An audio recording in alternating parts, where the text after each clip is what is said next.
Įgyvendinami projekto Green and Refodef veiklas svečiuojamės Lietuvių gestų kalbos vertimo centro Klaipėdos teritorinėme skyriuje ir kalbiname šios skyriaus atstovę Virgą Rimkuvienę.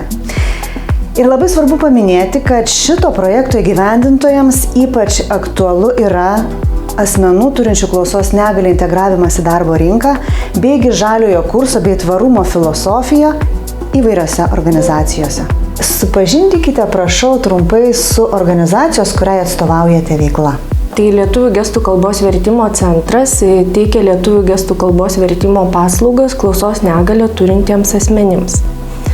Mūsų kasdienė veikla tai yra kontaktiniai gestų kalbos vertimo paslaugų teikimas, kontaktinis, nuotolinis.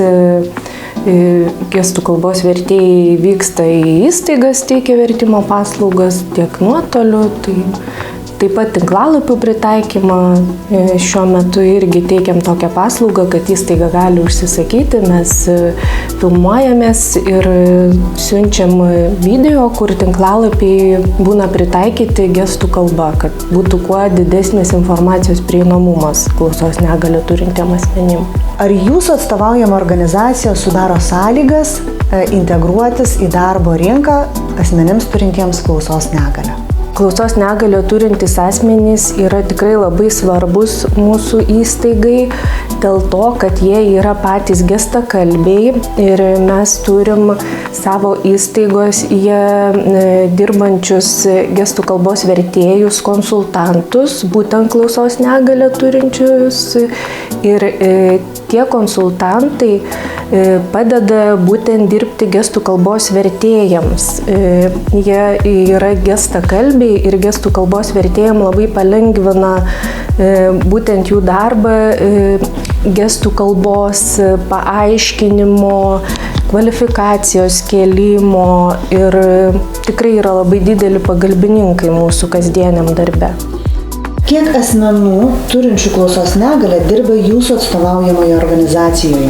Pas mus yra klausos negalią dirbantis 3 asmenys, tai turim gestų kalbos vertėją konsultantą ir turim 2 gestų kalbos vertėjus, kurie yra neprigirdintys su klausos aparatais ir jie taip pat teikia gestų kalbos vertimo paslaugas. Jūsų organizacijoje dirbantys asmenys turintys klausos negalią liudija, kad jūs esate socialiai atsakinga organizacija. Tačiau nemažiau svarbus atsakingo verslo aspektas yra tvarumas ir žaliasis kursas. Kaip tai yra atliepiama jūsų atstovaujamoje organizacijoje? Tai mūsų organizacija stengiasi sumažinti dokumentų kiekį. Stengiamės, kad dokumentai būtų tvarkomi per elektroninę sistemą. Taip pat rūšiuojame šiukšles. Gestų kalbos vertėjai, eidami į teikti gestų kalbos vertimo paslaugų, stengiasi eiti pėsčiomis. Jeigu tik geras oras ir į užsakymus, stengiasi visada nueiti, nevažiuoti. Aišku, jeigu būna didesnis krūvis, tai tenka ir pavažiuoti, bet pastebėjau, kad dauguma nori tų ir žingsnių surinkti ir kuo daugiau to aktyvumo, kad būtų. Ir tuo pačiu ir tas gestų kalbos vertimas yra jau pats iš savęs aktyvus, nes paslaugas teikdami vis tiek rodymas tas gestų kalba yra. Ir tuo pačiu, kaip ir minėjau, kad stengiasi į visas paslaugas nueiti pėstute. Tai tas irgi džiugu. Kaip jūsų įstaiga prisideda prie žaliojo kurso ir tvarumo filosofijos skatinimo asmenų turinčių klausos negalią gretose? Tai įstaigos ar organizacijos, kurios organizuoja paskaitas, mokymus klausos negalią turintiems asmenims, užsako gestų kalbos vertimo paslaugas ir mes prisidedame tuo, kad teikiam gestų kalbos vertimo paslaugas tam, kad kurtieji taip pat gautų žinių ir informacijos, taip pat mokymuose dalyvaujam ir teikiam gestų kalbos vertimo paslaugas, kad jie irgi žinotų, kas yra tvarumas, kad jie laikytųsi, kaip tą daryti. Tai mūsų įstaiga prisideda tuo, kad teikia gestų kalbos vertimo paslaugas, kad informacija būtų prieinama ir klausos negalią turintiems asmenims. Kas galėtų sumažinti tuos barjerus ir lengviau įveikti šitos iššūkius, kad dirbančiųjų įvairiose organizacijose ir turinčiųjų klausos negalią asmenų būtų tik daugiau? Aš pati iš savo ilgametės darbo patirties, nes pati esu gestų kalbos vertėja, jau šiais metais bus 20 metų mano darbo patirtis ir pati, kai tenka teikti gestų kalbos vertimo paslaugas ir pati kaip vedėja laikinai vykdanti funkcijas, nuvykstu į įstaigas ir matau, kad yra pačių tų įstaigų jau po truputį toks drąsos atsiranda įdarbinti klausos negalią turinčius asmenis, bet ir yra dar labai daug nežinomumo apie pačią negalią, apie patį tą darbą, tai yra labai svarbus bendradarbiavimas tarp įstaigų, labai svarbus dalinimasis informacija, patarimais tam, kad įstaigos drąsiau ir lankščiau ir atviriau priimtų būtent klausos negalią turinčius asmenis.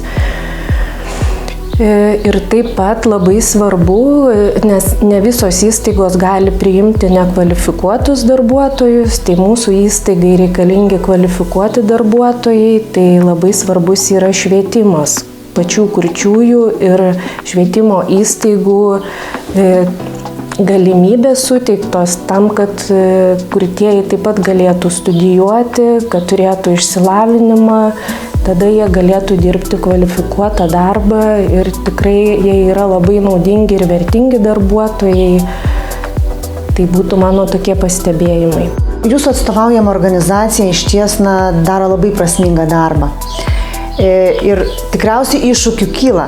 Tie iššūkiai susiję irgi su jūsų rytdienos tikslais. Kokius tikslus ir iššūkius savo keliate, kalbant ir apie asmenų su klausos negalia įdarbinimu, taipogi ir su tvarumo filosofija įvairiose organizacijose?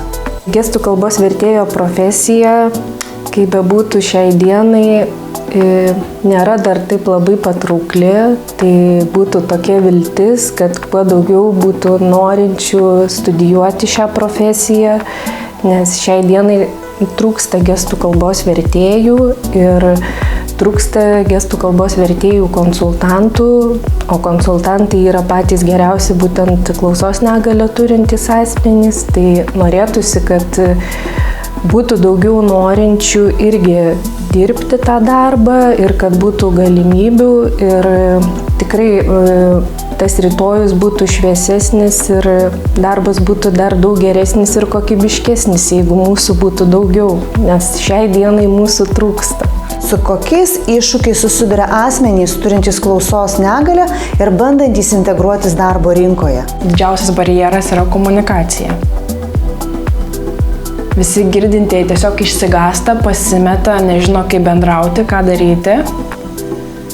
Anksčiau požiūris buvo labai prastas į kurčiuosius, po truputį jau situacija šiek tiek gerėja, jau išmoko, kad galima susirašinėti, mobiliajam kažką parašyti.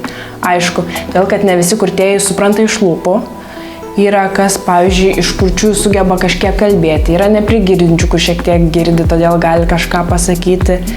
Tai aišku, tas didžiausias iššūkis ir problema yra komunikacija. Kokia yra jūsų darbo specifika, ko jūs užsiimat, ką kūrėt, ką darot? Tai aš turiu 3 svarbiausias funkcijas, yra ir smulkesnių, bet 3 svarbiausias tai yra girdinčiosius vertėjus, aš juos konsultuoju, jie ateina pas mane ir tariamės, kokį gestą kada tinkamiau naudoti, aš juos pataisau, patikrinu, patariu tiesiog. Antra, mano svarbiausia darbo funkcija yra teksto vertimas, tai įvairius tekstus aš verčiu į gestų kalbą ir juos filmuoju, tai šiuo metu turime daug užsakymų ir labai populiarėja šitie užsakymai. Ir trečia svarbiausia funkcija tai yra vertimas į tarptautinę gestų kalbą. Seminaruose, konferencijose, iš užsienio atvyksta daug kurčiųjų, tai šitas irgi tarptautinis gestų vertimas labai populiarėja šiuo metu.